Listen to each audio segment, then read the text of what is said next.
todas las noticias, todos los protagonistas. Sube y baja con María Luján Batallán, en vivo desde labolsaendirecto.com.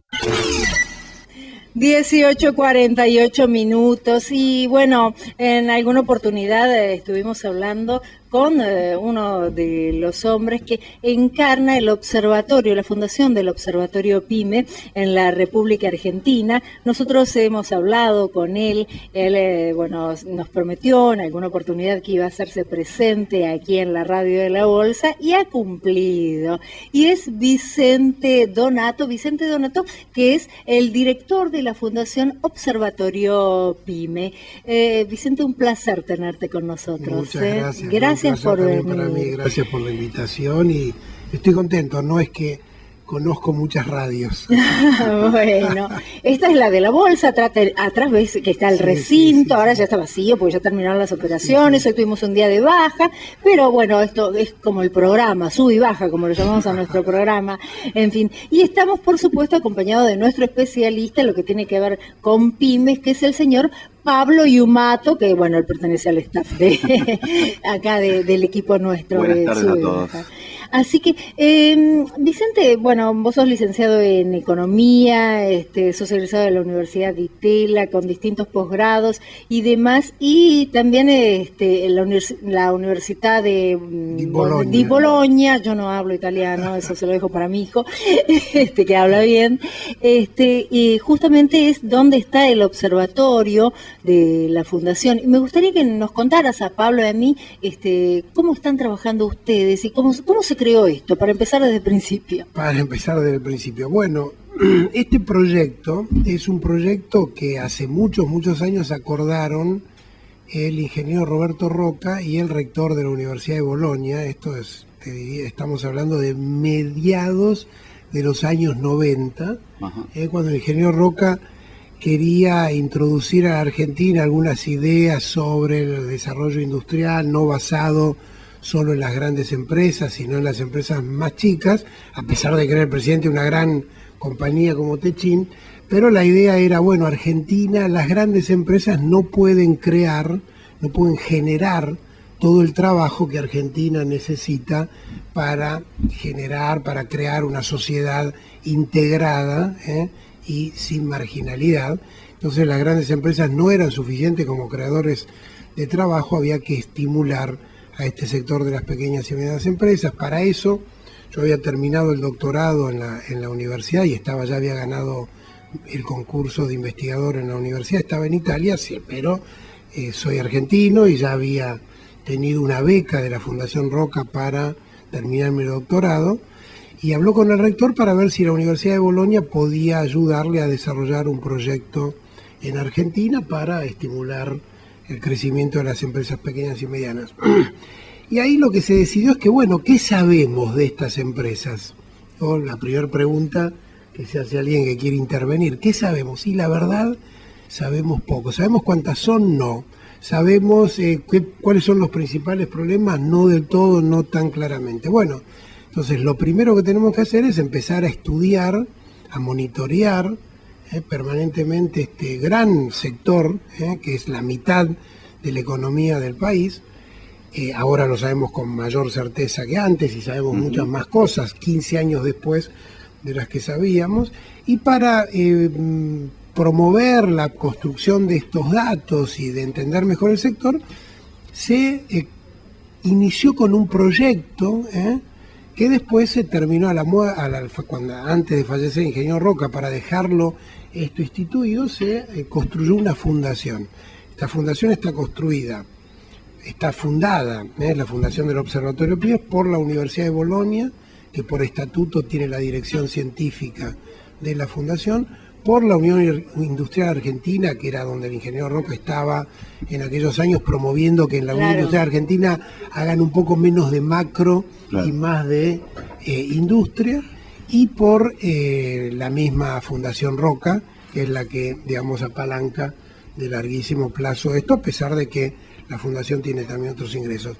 Y esto, todo lo que les puedo decir ahora sobre los datos, son en función de esta construcción que ya tiene muchos años. Y está el grupo Techin también, ¿no?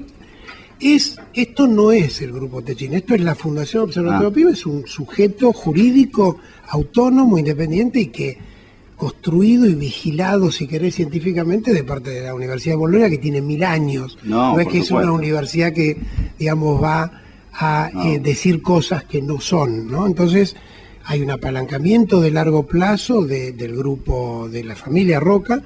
De hecho, el presidente honorario vitalicio de la fundación es Pablo Roca, que sucedió a su papá, pero la fundación tiene un consejo científico, tiene una estructura y, digamos, estatutariamente la Universidad de Bolonia tiene la responsabilidad metodológica, de manera que no vamos a decir que algo baja cuando sube ni que sube cuando baja, ¿no? No, perfecto. No sé, querías comentar algo. No, en la información que recibimos de la Fundación, nosotros, había un texto que me llamó la atención y quería comentárselo. Decía, desafío de las pymes industriales para el próximo bienio, propuestas para el próximo gobierno. Estaba fechado 23 de julio de 2015. ¿Cuál es el próximo gobierno y de qué dependen las propuestas que ustedes hicieron de acuerdo al gobierno que venga? Sí, el próximo gobierno, no sabemos cuál será el color, pero habrá un próximo gobierno. Claro. Y independientemente de cuál sea el color, nosotros tenemos una propuesta que está fundada en los datos, en la estadística y en el análisis de tantos años de la problemática de estas empresas. Quiero decir, en los datos la Fundación invierte mucho, todo su dinero lo invierte en hacer miles y miles de encuestas a lo largo del país. De todos los sectores, a lo largo de todo el país, y monitoreando permanentemente esta información, también a través de estos observatorios regionales que la Fundación promueve, que hay 20 en Argentina, funcionando algunos mejor, otros peor, pero son observatorios que tienen un enclave, son un proyecto territorial construido con la Universidad del Territorio, la Unión Industrial, los empresarios del territorio, no siempre los industriales, y el gobierno local. Estos observatorios también, monitoreados y incentivados por la universidad, por la fundación, producen datos. Sobre esta base de estos datos nosotros tenemos un diagnóstico y tenemos propuestas, bien, independientemente de cuál sea el color, ¿no? Insisto, discúlpeme que insiste con la consulta, porque de acuerdo a las medidas económicas que se plantea un propio gobierno, si uno es neoliberal y el otro es más desarrollista, las propuestas que ustedes le están presentando, ¿para qué estilo de gobierno convendría más? ¿Para entiendo. Uno o para el otro? Okay. Esa es la pregunta real. Ahora entiendo la pregunta, pero la respuesta es siempre la misma, porque de lo que se trata aquí es de resolver algunos problemas estructurales que tiene el país. Ejemplo, tenemos un mercado laboral muy pequeño. Increíblemente, a pesar de todo, Argentina tiene un mercado del trabajo pequeño y estas empresas, las empresas pymes, que nosotros las tipificamos en función de definiciones rigurosas, que nosotros clasificamos como empresas que tienen menos de 200 ocupados y más de 10, es decir, en este diagnóstico no están las microempresas, están las empresas, lo que nosotros llamamos la clase media empresarial. No son las grandes, no son las micros, son la clase media empresarial. Esta clase media empresarial, una de las principales dificultades que tiene es reclutar mano de obra y capacidades técnicas de todos los niveles de calificación. Aquí faltan y hay problemas para contratar personas con bajo nivel de calificación, personas con calificación técnica, operarios calificados, técnicos, con escuelas industriales y con institutos técnicos de formación, y hay también dificultades para contratar universitarios. Este es un problema estructural, entonces, y este es un diagnóstico que lo ponemos en la mesa independientemente si haya neoliberales, ortodoxos o dirigistas. Es decir, lo que nosotros estamos diseñando, mirando y graficando hay un mercado del trabajo insuficiente. Vos nos habías dicho en la nota anterior, nos dijiste, tenemos un problema por la escasez de recursos humanos. Exacto. Que fue el título que le dimos a la nota cuando la publicamos, ¿no? Es exactamente eso, y es realmente llamativo y preocupante que en un momento, ustedes saben que en los últimos 4 años la economía argentina creció poco, mucho menos que lo que había crecido en 2002, 2007. Claro. Sin embargo, a pesar de que la economía creció poco, los problemas, las estadísticas que nosotros recogemos sistemáticamente en el campo, muestran que hubo un agravamiento de las dificultades para contratar, para obtener recursos humanos, de todos los niveles de calificación. O sea, no estás hablando de un nivel elevado de calificación, estás hablando sino de en todos los niveles. De todos los niveles. Y digo, es grave el problema porque en un momento en que la economía crece poco, si estuviera creciendo la economía a tasas altísimas, diríamos, bueno, es tan alta la demanda de trabajo que no conseguimos trabajadores. No, la demanda de trabajo es baja, pero la poca que hay no consigue trabajadores. Vos fíjate, recién veníamos hablando, pareciera que no tiene nada que ver y va a ser cuán ligado está. Estamos hablando con el maître de Cantina Don Carlos. Y vos decís, bueno, es un restaurante que tiene unas cuantas décadas encima y demás. Y una de las cosas que ellos hicieron primero fue capacitar al personal, porque ahora la dirección la tomó otra gente, y por otra parte, mantener, porque vos viste de que ahora todo lo viejo se tira y lo nuevo es lo que se incorpora. Mantener al personal mozo que tiene 20 y pico de años, ¿por qué? Porque es el mozo que la gente quiere, ¿entendés? El mozo que sabe, viste, que no se va a olvidar. Altísima profesionalidad. Que tiene una profesionalidad, que hay muy poco en gastronomía, hay muy poca buena profesionalidad, o sea, y los capacitan permanentemente y todos los meses tienen cursos de capacitación. Y vos decís, es una cantina que tiene, no sé, 35 empleados, 40 empleados, pero sin embargo, vos fíjate de que ellos lo están haciendo. O sea, ¿por qué las pymes y las micropymes? Pero esta ya es una pyme porque tiene alrededor de 40 y pico de empleados. Bueno, es una pyme, digamos, que vos decís, es un restaurante, pero necesitan de la calificación también. Totalmente. Las personas, el recurso humano es casi más importante que la tecnología. La tecnología se compra, así voy, la compro y la obtengo. Sí. En la calificación y el aprendizaje de las personas y también ¿cómo diría? La cultura del trabajo, de hacer las cosas bien, es algo que no se adquiere fácilmente. Y lo que hacen estas empresas es lo que vos decís, hacen un gran gasto de capacitación para retener las personas, porque el otro problema... Por eso está lleno siempre, mediodía, noche, ¿entendés? El problema es la retención después del personal, ¿no? También, justamente los pocas personas calificadas que hay, rotan a una velocidad tremenda, y las empresas, ahí también hay comportamientos desleales de unas a otras. Pero entonces, para contestar tu pregunta, esta es una de los problemas. El otro problema que es independiente de si sos neoliberal, ortodoxo, dirigista o digamos cualquier posición que tengas.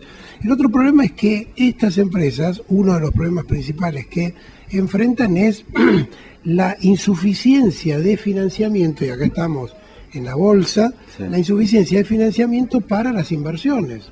Entonces, el crédito bancario en todas partes del mundo es el principal instrumento de desarrollo de las empresas menores.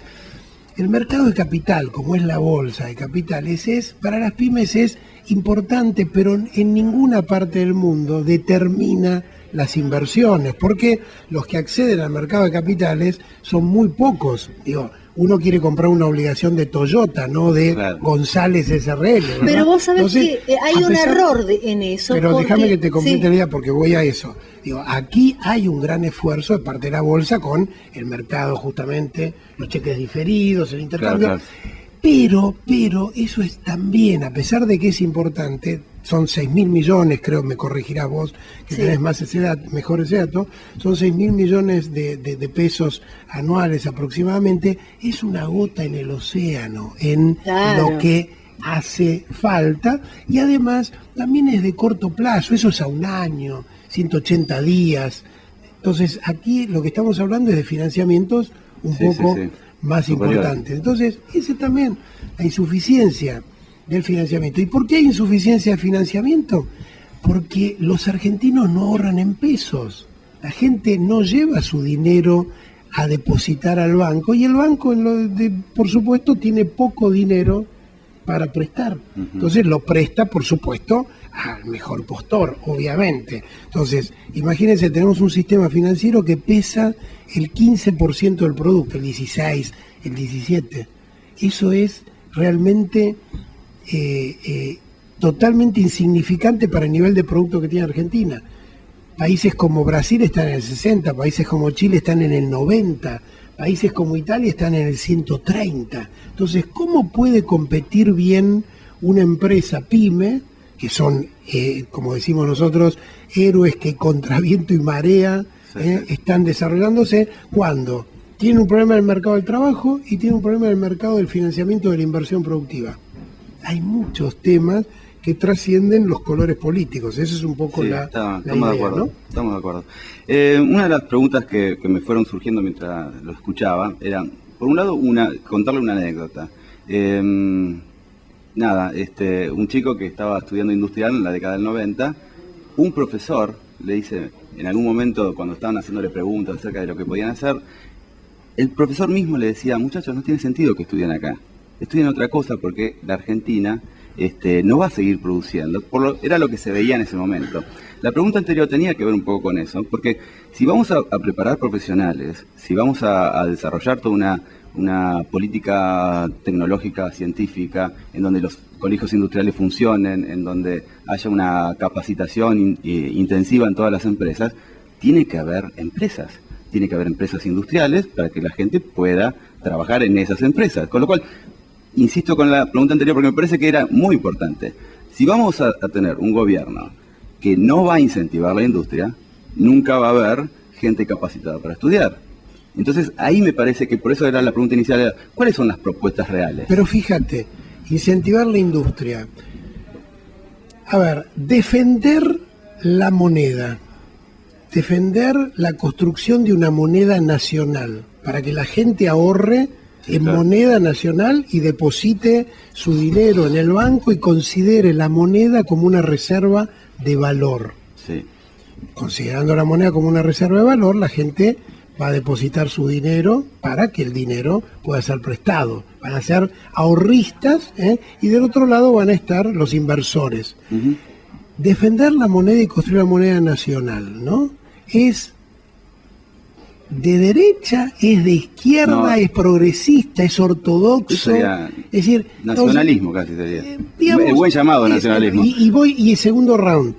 ¿Eso es ayudar a la industria o no? No es decir, declamar voy a ayudar a la industria. Es hacer cosas que sin declamar que voy a ayudar a la industria, de verdad las estoy haciendo. Entonces, porque la declamación también es inútil.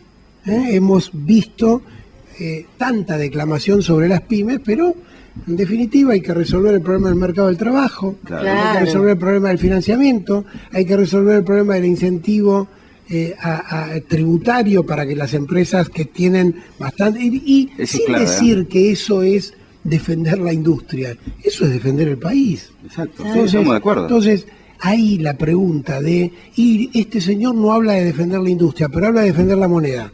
Me saco el sombrero, sin que diga defender la industria, entonces, o defender la producción. ¿Cómo vamos a defender entonces? Nosotros defendemos la producción, pero resulta que tenemos una política inflacionaria altísima. No estamos defendiendo la producción. Claro. Ya lo creo. Vicente, vos sabés que justamente acá Carlos Lerner es el jefe del departamento de las pymes y está hablando de que el mercado para este 2015 terminará aproximadamente respecto de la Bolsa de Comercio y las oportunidades que se brindan con 14.000 empresas financiadas y hasta el momento se han llevado alrededor de 5.000 millones de dólares, cosa que es importante. Y otra de las cosas que también mucha gente tiene este temor a la bolsa, vos decís, no, si no compras una acción de Toyota, como vos decías, fuiste. Y no es así, porque están los bonar, están los bonos atados al dólar link, y desde los 1.000 pesos, acá lo dijo el otro día un operador de bolsa, empresa. Vos vas a un operador de bolsa, están todos en el listado, pero hay especialistas que iban y que, por ejemplo, gente de la comunidad boliviana que tiene verdulerías, está justamente comprando bonos, ¿entendés? Porque desde los 1.000 pesos, o sea, hay algunos operadores que no te agarran menos de 10.000, pero hay otros que sí te agarran y están operando de manera permanente, ¿entendés? Entonces, a veces es importante también tenerlo en cuenta, porque el crecimiento de la pyme se da con un montón de cosas, un montón de instrumentos que son necesarios. Totalmente de acuerdo, es decir, no hay, digamos, no son excluyentes los instrumentos, el instrumento de la bolsa, el financiamiento, los cheques diferidos, está perfecto, todo eso, y me parece, no hablo de eso porque me parece que esto está. Lo que no está, estamos hablando de las propuestas para el próximo gobierno, que no sabemos cuál es, pero habrá un próximo. Claro, no, entonces, obviamente. Todos los instrumentos se complementan.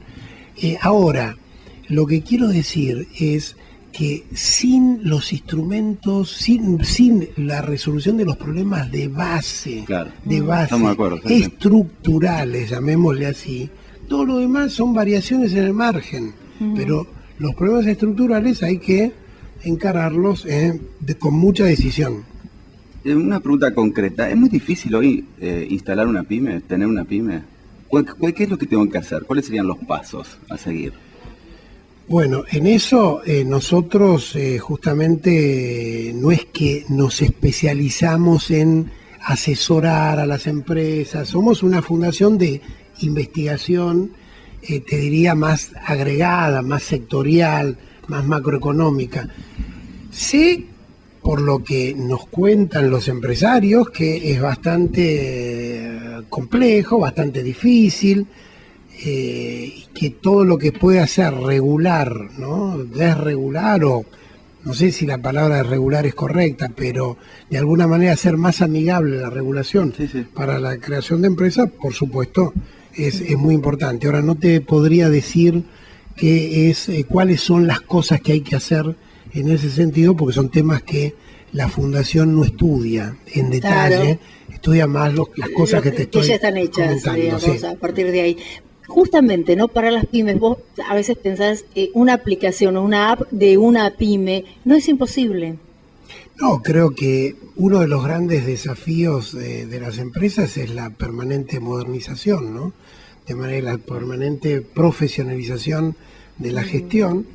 Estas empresas en general se basan mucho sobre la intuición, la garra del propietario, pero realmente, y como el ambiente a veces es inestable, la garra es todo, pero verdaderamente una de las asignaturas pendientes que tiene el sector, porque ha vivido en este mundo de incertidumbre y tal vez no ha podido dedicar tantos esfuerzos a la profesionalización y a la mayor dotación de tecnologías que no son, justamente son accesibles, ¿no? Pero claro, este tema de marchar hacia nuevas tecnologías que ayuden en la mejor gestión de la empresa, tanto en el marketing como en la gestión, me parece que es un desafío realmente importante. Quedó pendiente la pregunta, ¿cómo hicieron en Italia? ¿Cuál es el porcentaje de productividad que tienen las empresas en Italia, las pymes, y qué porcentaje de la economía manejan? Bueno, es mucho más alta que en Argentina. Eso es lo primero que hay que decir. Y esto, hay una estadística que nosotros siempre mostramos, que es la importancia de las pymes en el mundo, de esta clase media empresarial. Quiero decir, no la microempresa, ¿no? Es decir, en los países más ricos del mundo, el promedio de la participación de las pymes en la riqueza, en la generación de riqueza, es el 51%. Eso en Italia es mucho más. En Alemania también. ¿Cuánto generan del trabajo de toda la economía? 60%. Eso en Italia es mucho más y en Alemania también.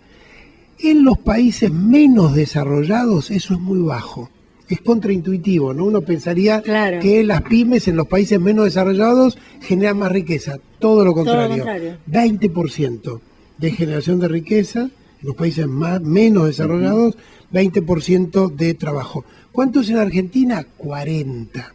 40%, sí, es el doble que en el promedio de los países menos desarrollados, pero es la mitad que en Italia y en Alemania.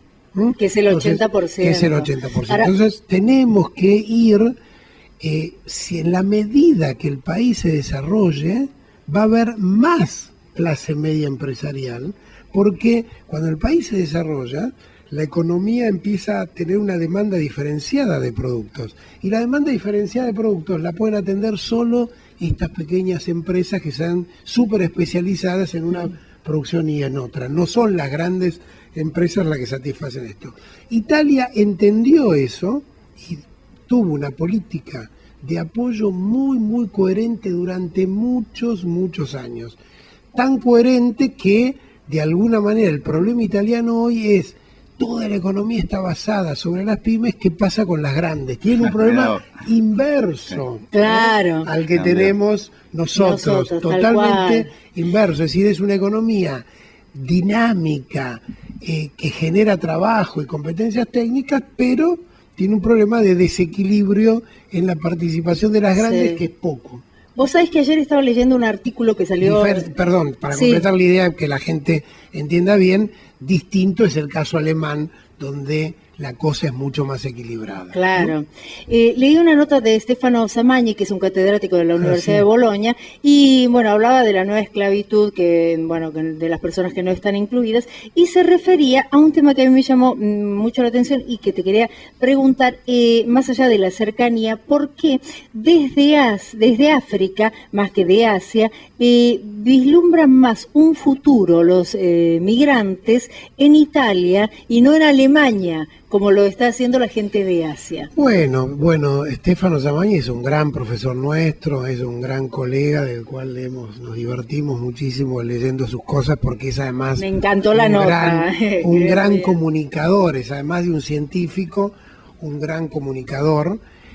Porque, Italia tiene esta, y realmente creo merecida fama, de país amigable. Es un país intermedio entre, digamos, lo que es...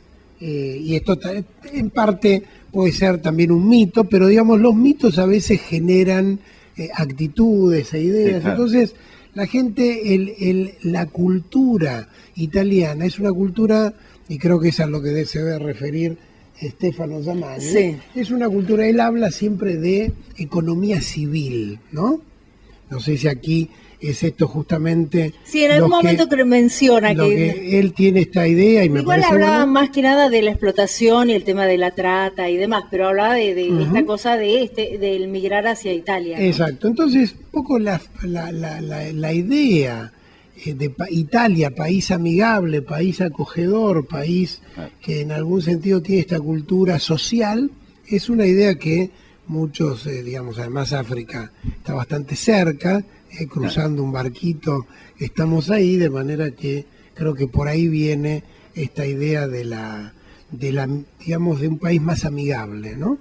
Y justamente Alemania no tiene esa misma fama de amigable. No, Alemania tiene una gran potencia industrial no amigable, digamos. Italia es la segunda potencia industrial manufacturera de Europa, muy cerca de Alemania, con una, digamos, idea social, una cultura que distinta, digamos, en algún sentido, distintos orígenes, distintas historias de milenios, ¿no? Perfecto.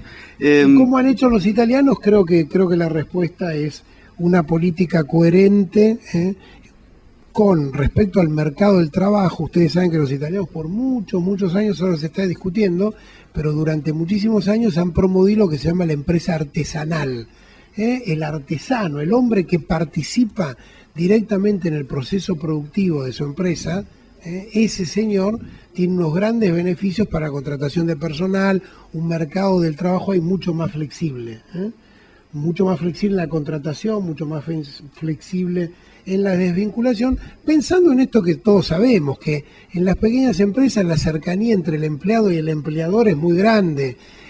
De manera que no es como en las grandes empresas que cae la producción 10%, vamos a reducir el personal 10%, porque en las pymes todos son imprescindibles. Claro. Y entonces uno, a pesar de que haya una legislación laboral muy flexible, en realidad no es una legislación contraria a los intereses de los trabajadores. Y después el tema crediticio.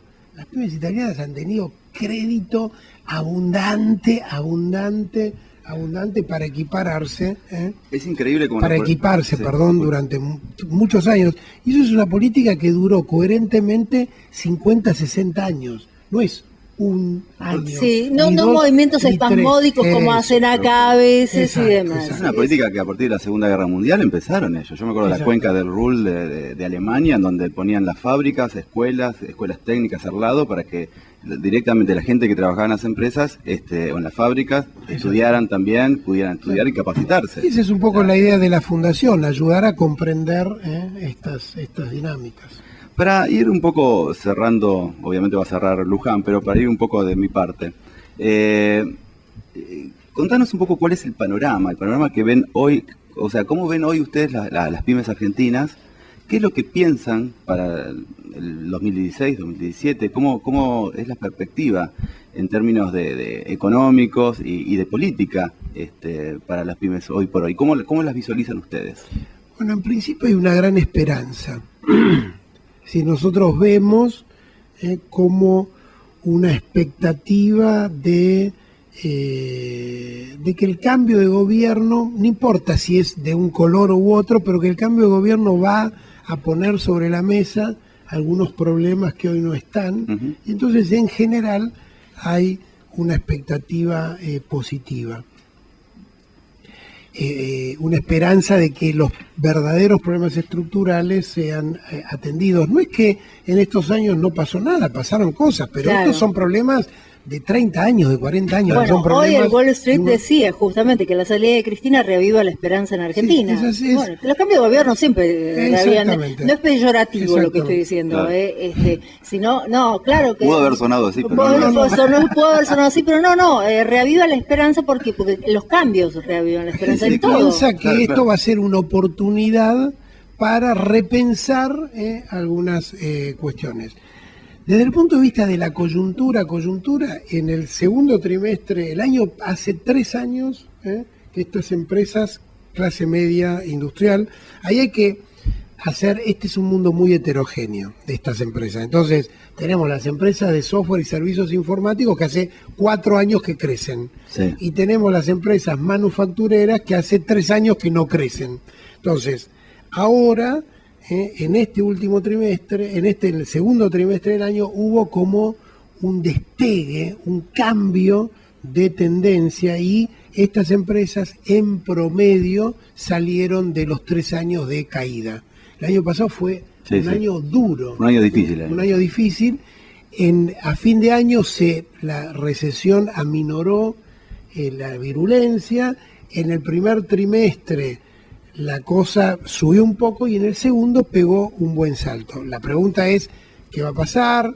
Si nos vamos, y por supuesto hay diferencias sectoriales, ¿no? Están mucho mejor los químicos que la gente Claro. de los muebles. Entonces están mejor textiles, calzados y confecciones que la gente de la industria de las maquinarias agrícolas. Entonces, allí hay como bastantes diferencias sectoriales. Ahora, este trimestre la cosa pegó un salto, es como hay una nueva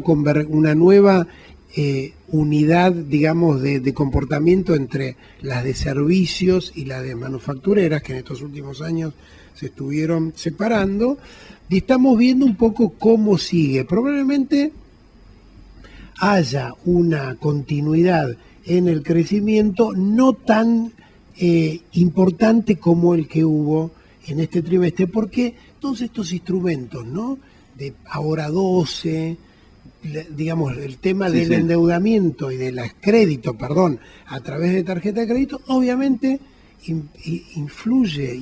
Generó consumo. Y creo, exacto, imagínense qué podría pasar si Argentina tuviera un sistema financiero que financie esto. Ustedes piensan que este levantón es simplemente porque hubo ahora 12 tarjetas, fue una política, digamos, que incentiva el consumo a través del crédito. Es decir, la gente... Claro, volvemos a lo mismo, el crédito es la base. El crédito es la invención del capitalismo para que la cosa funcione un poco más rápido de lo que funcionara si fuera a través de, digamos, operaciones simplemente de hoy, contado. Entonces, ahora, ¿cuánto es? Eso tiene un límite hoy y no sabemos cómo termina, sabemos que pegó el salto y sabemos que está alto, pero ¿cuál es la capacidad de endeudamiento de las familias? Porque al final yo compro 12, 12 y 12, pero después, cuando fui a otro negocio pagarla. me dice, no, el negocio me dice, chau, agotaste el cupo, no te puedo, digamos, tu tarjeta tiene agotado el cupo. Entonces, eso puede frenarse y es lo que algunos empresarios... Te venden otra tarjeta, igual los bancos. Sí, pero también los bancos creo que, sí, por supuesto. La responsabilidad después, al banco no le conviene después embargarte, porque ellos no son una inmobiliaria para ir a embargar. Pero yo creo que esto, exactamente, negocio. pero creo que esto es una buena demostración de lo que es la fuerza del crédito como propulsor del consumo y la inversión. Esto es puro consumo, pero en la medida que este crédito fuera de largo plazo, es también inversión. Inversión Entonces, a futuro. imagínense cómo sería el desarrollo de Argentina si pasáramos de un sistema crediticio que mide el 15% del producto a uno como Chile que mide el 90%. Entonces, imagínense cuánto financiamiento habría para el consumo y la inversión. Sería gigantesco y eso mueve. ¿Cómo lo lograron los chilenos? Defendiendo su propia moneda. Los chilenos, a través de la unidad de fomento, ahorran en su propia moneda. Tienen un sistema financiero gigante y con un sistema financiero gigante también tienen un mercado de capitales 5 veces mayor que el de Argentina. Y deben haber reducido también la inflación para poder ahorrar en el peso chileno, ¿no? La inflación se reduce con políticas monetarias y fiscales adecuadas. Lo que ellos hicieron exactamente, ellos tuvieron lo que se llamaron una unidad de fomento, que es un indexador. Es un indexador de los contratos. Entonces la gente sabe que deja un depósito en el banco y ese depósito se va a indexar con la inflación. Ahora, ¿cómo combaten la inflación? Con política monetaria y fiscal. Seguro. Entonces, defendieron la moneda con contratos indexados y evitaron la indexación inercial con política monetaria y fiscal adecuada. Te digo, Vicente, nos encantó que hayas estado con nosotros, me también. Pareció fantástico que nos hayas explicado todo esto, nos hayas desasnado en un montón de cosas que no teníamos idea, y bueno, acá la Bolsa sabes que es tu casa, cuando quieras, cualquier cosa que quieras difundir de la Fundación y de lo que sea, por supuesto contás aquí con la radio, desde la Bolsa, en directo, porque estamos para comunicar, estamos para eso. Muy bien, muchísimas gracias y esto ha sido una oportunidad, así que yo también estoy muy contento. Muchísimas gracias por estar. Vicente Donato con nosotros, es el presidente de la Fundación Observatorio PYME de la Universidad de Bolonia. 18:40 minutos. Todas las noticias, todos los protagonistas. Sube y baja con María Luján Batallán. En vivo desde labolsaendirecto.com.